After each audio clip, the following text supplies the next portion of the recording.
Hey, trotamundos, ¿qué tal? Yo soy Kurenai y aquí venimos a hablar de libros.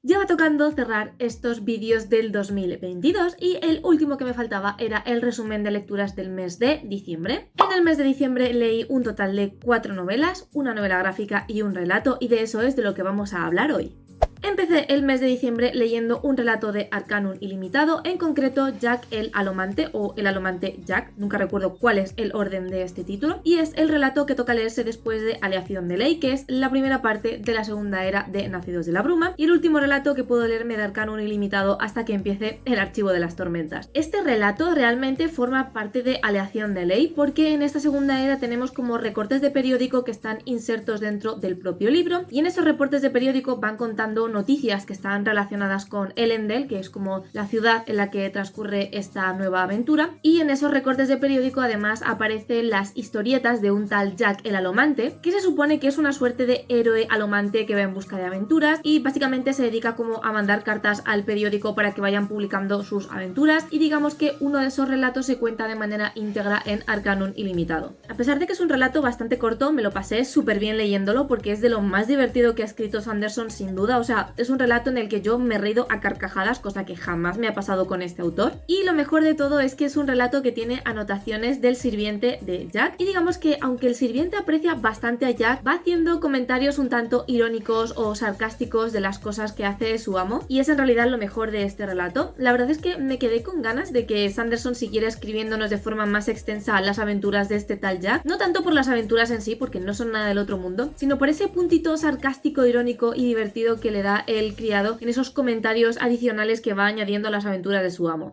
Siguiendo con Nacidos de la Bruma, después de este mini relato nos tocaba leernos Sombra de Identidad, del cual ya os he hablado un poquito en mi vídeo de peores lecturas, en el que no sale esta novela concretamente, sino que sale Aleación de Ley, pero ahí también os adelantaba un poco mis impresiones respecto a este segundo libro dentro de la segunda era. Ya sabéis que esta segunda era de Nacidos de la Bruma no la empecé con el mejor pie, porque hubo varias cosas que no me convencieron. La primera de ellas, y que aquí se arregla, es la traducción que tiene esta saga. La traducción del primer libro es malísima, lo siento, pero es lo que hay. La traducción de este segundo libro mejora más que nada porque han cambiado al traductor, pero una cosa que no me ha gustado es que cambia por completo el tono de la novela, y si lees las dos novelas seguidas, que fue prácticamente lo que yo hice, se nota muchísimo que hay un cambio de traductor y se nota muchísimo que hay un cambio sobre todo de tono a la hora de narrar la novela. Pero al margen de eso, la verdad es que la traducción mejora considerablemente. Otro aspecto que mejora bastante y que critiqué en el primer libro es la introducción de la fantasía. Creo que os comenté que la primera novela es sobre todo una novela policíaca, una novela de detectives, donde la fantasía brilla por su ausencia, cosa que me extrañó muchísimo porque yo entré en esta saga pensando que iba a seguir siendo fantasía, teniendo en cuenta todo lo que pasaba en la primera era, pero al margen de la alomancia, de la feruquimia y de poco más, no había nada de fantasía en ese primer libro, cosa que honestamente me decepcionó bastante, pero gracias a Dios en este segundo libro vamos teniendo más elementos fantásticos, sobre todo relacionados con cosas de primera era, y aunque sigue siendo una novela más de detectives que otra cosa, por lo menos que se tenga más en cuenta la fantasía o que se tengan más en cuenta elementos importantes de la primera era, me gustó bastante y me hizo tener de nuevo fe en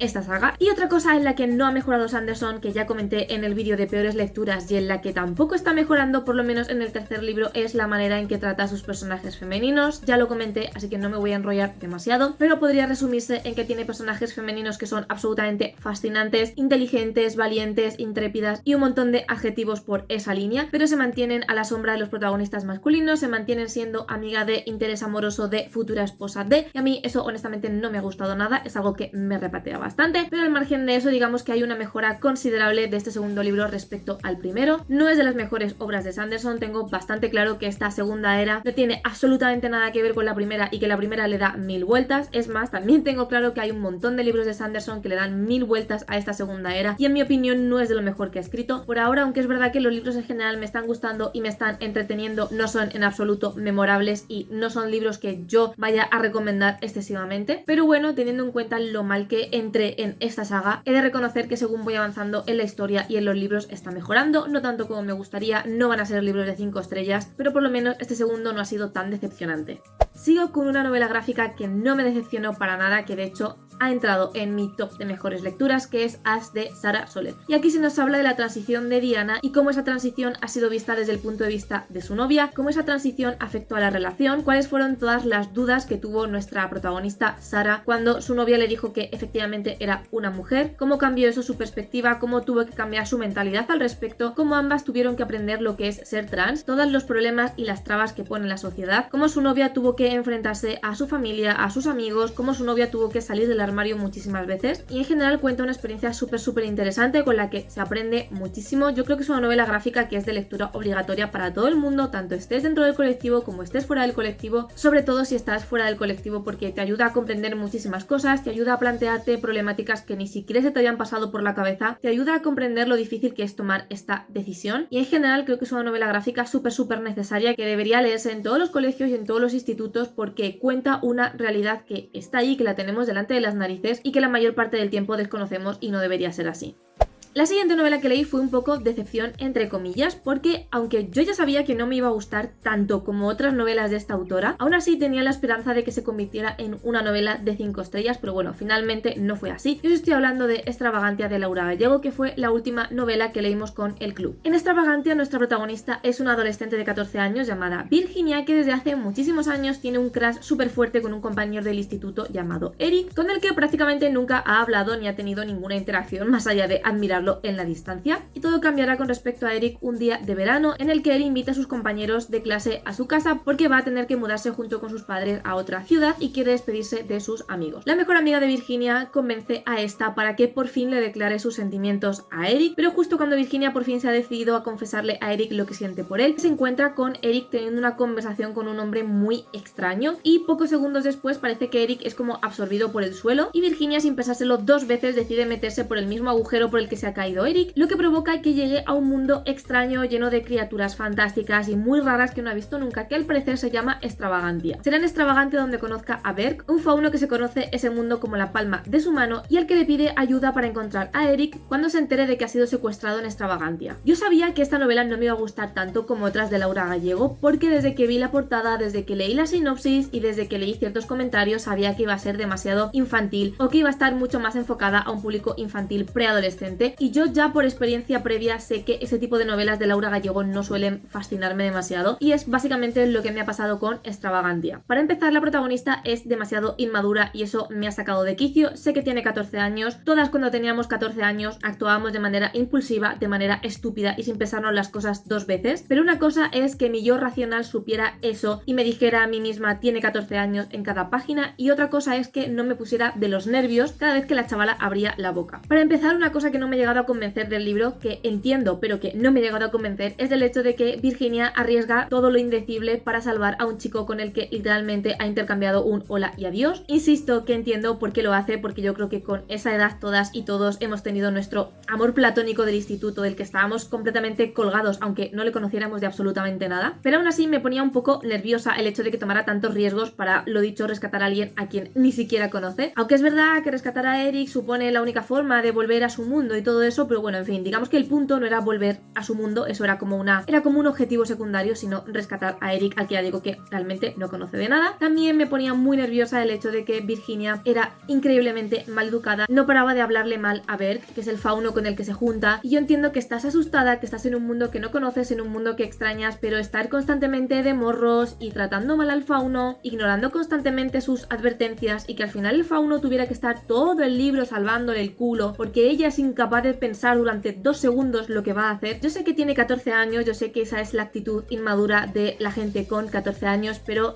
a mí me ponía histérica, me ponía de los nervios y no podía con Virginia. Aparte de eso, que realmente es lo de menos, porque mi yo racional entiende que el personaje tiene que ser así y entiende que el personaje está hecho así a propósito, porque este libro habla básicamente de la aventura del héroe y de la maduración de la protagonista. Aparte de todo esto, siento que esta novela es un refrito de otras novelas de Laura Gallego. Yo siempre digo que esta autora me parece muy original genial porque coge temas como muy manidos, muy machacados dentro de la fantasía, los hace suyos y los convierte en algo original y diferente, pero siento que en el caso de Extravagantia no ha sido así. Para mí Extravagantia es un refrito de otras novelas suyas como Donde los árboles cantan o incluso Guardianes de la Ciudadela. Y no digo que eso sea malo per se, pero me daba la sensación de que estaba leyendo una novela que ya había leído con anterioridad y que no tenía nada nuevo que ofrecerme. También es una novela que a mí me pareció bastante predecible. Cuanto más capítulos iba leyendo, más consciente era de lo que iba a pasar, de por dónde van a ir los tiros, de qué iban a hacer los personajes, de cómo iba a terminar cada conflicto. Así que por todo eso es una novela que a mí no me ha terminado de cuadrar. No considero que sea una novela mala, ojo, considero que es una novela que está muy bien hecha para el público que va dirigido y yo no soy ese público objetivo. Como novela infantil, como novela de middle grade me parece que está muy bien hecha, pero a mí como un público más adulto pues no me han terminado de cuadrar ciertas cosas.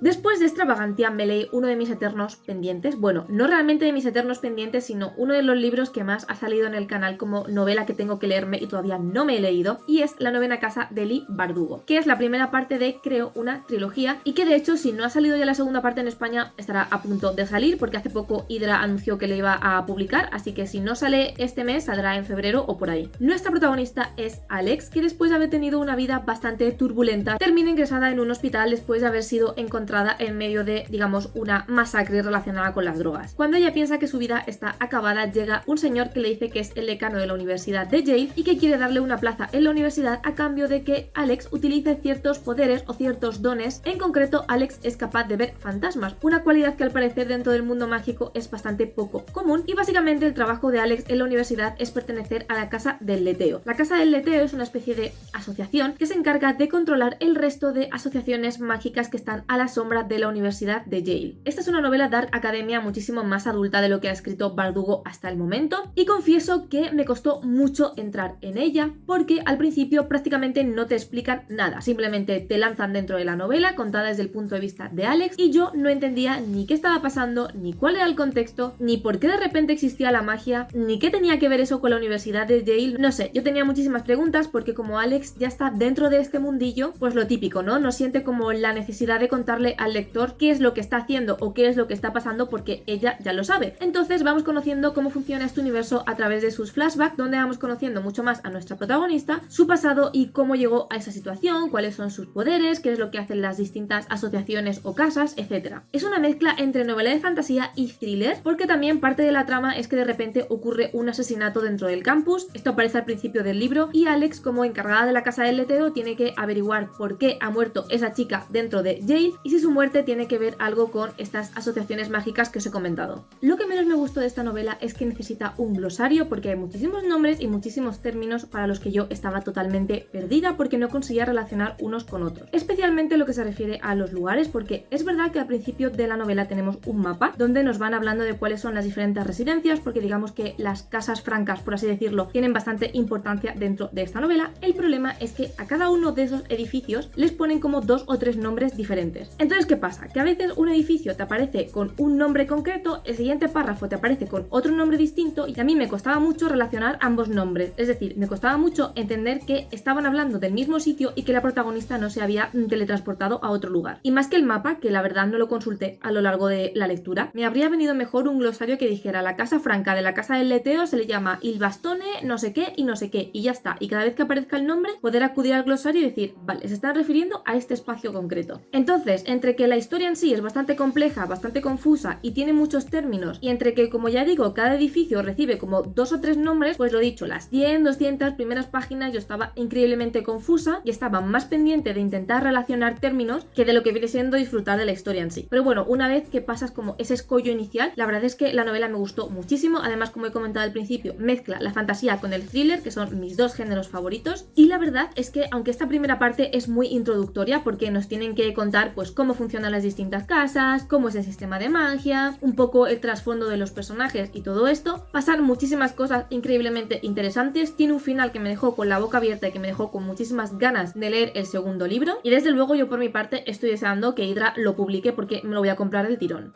Y ya el último libro que me leí para el mes de diciembre, que más que un libro se podría decir que es una colección de relatos, es El último deseo, que es el 0.5 de la saga de The Witcher, escrito por, no sé cómo se pronuncia el nombre de este señor, pero el apellido es Sapkowski o algo así. Con este libro fui al límite porque era el último que me quedaba del reto épico mágico de Amarí del 2022 y me lo leí, pues ya digo, creo que fue la última semana de diciembre o algo así. Yo creo que todo el mundo aquí conoce The Witcher, ¿vale? Si no es por los videojuegos, es por la serie que ha hecho Netflix, pero básicamente son las aventuras de nuestro brujo Geralt de Rivia, que se dedica a ir por el mundo matando monstruos, con su fiel bardo Jaskier, que va tocando el laúd y contando sus aventuras, y con Yennefer, que también es como una hechicera increíblemente poderosa y es el interés romántico de Gerardo. Se supone que la saga de The Witcher puedes empezarla por un montón de sitios y hay un montón de recomendaciones diferentes, pero yo el orden más recomendado que he visto es empezar por aquí, que es el 0.5, que como ya digo no es una novela lineal como tal, sino que es un conjunto de relatos donde se nos van contando las aventuras de Geralt de Rivia y en cada relato pues le vemos en un sitio diferente combatiendo con un monstruo diferente. Prácticamente todos los relatos que aparecen aquí están en la primera temporada de The Witcher y en la segunda, así que si os habéis visto las dos temporadas vais a tener muy fácil leeros este libro. De hecho, yo creo que he disfrutado más este libro después de haberme visto la serie de Netflix que si no me lo hubiera visto antes, porque a lo mejor si no me hubiera visto antes la serie habría andado un poco más perdida, porque como ya digo son relatos, que sí que es verdad que tienen cierta cohesión entre ellos, pero a veces hay como saltos temporales, entonces me costaba un poco ubicarme y el hecho de haberme visto la serie ha hecho que me resulte más fácil identificar a los personajes, identificar los saltos temporales, aunque la parte contraproducente es que me he hecho bastantes spoilers porque básicamente yo ya sabía cómo iba a terminar cada relato. Hay dos cosas que me han sorprendido bastante. La primera de ellas es que yo me esperaba que iba a ser un libro mucho más denso, mucho más complicado, una fantasía mucho más compleja y para nada, la verdad es que ha sido una novela muy accesible, no sé si por lo que ya he comentado de ya haberme visto la serie antes, además aunque no he jugado a los videojuegos también sé de qué van y me he visto algún gameplay, entonces no sé si me ha resultado un libro accesible por conocerme ya más o menos la historia y los personajes, pero eso me ha sorprendido para bien. Y luego otra cosa que me ha sorprendido mucho es la personalidad de los personajes, porque por lo menos Geralt y Jaskier no tienen nada que ver con los personajes que aparecen en la serie. Yo digo la serie porque es la referencia que tengo, ¿vale? No he jugado a los videojuegos como tal, entonces no sé si la personalidad de los personajes en los videojuegos es como en la serie o es como en el libro, pero ya os adelanto que por lo menos Geralt y Jaskier no tienen nada que ver los de la serie con los del libro. Para empezar, Geralt habla muchísimo más en el libro, tiene mucho más diálogos, sabemos mucho mejor cuáles son sus sentimientos, sus emociones y sus pensamientos, cosa que en la serie no pasa porque básicamente se dedica a gruñir y ya está. Y sobre todo me ha sorprendido muchísimo Jaskier. Jaskier es increíblemente mal hablado, se pasa